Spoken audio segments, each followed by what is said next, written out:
کہ جب افطاری کا دسترخوان بچھتا ہے اور پہلے ہی آ کر کے لوگ بیٹھتے ہیں، اور یہ سنت بھی ہے، ایسے نہیں کہ بھاگتے بھاگتے آپ آئے، وقت ہوا، کھجور لی اور کھا گئے۔ افطاری کے وقت سے تھوڑی دیر پہلے بیٹھ جاؤ،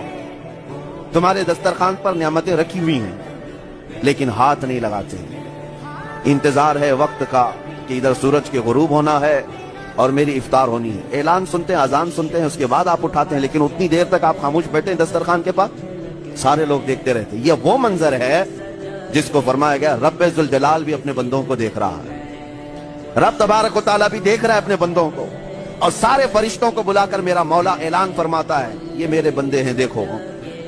یہ شام کا وقت ہے، ان کے حلق سوکھ چکے ہیں، ان کے پیٹ میں بھوک کی شدت ہے اور ان کے سامنے اچھی نعمتیں پڑی ہوئی ہیں، اے فرشتوں دیکھو میرے ان بندوں میں سے کوئی بھی ان نعمتوں کو ہاتھ نہیں لگاتا،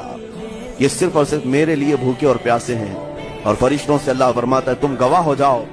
ان کی حلق تر ہونے سے پہلے ان کے لیے میں نے جنت لکھ دیا۔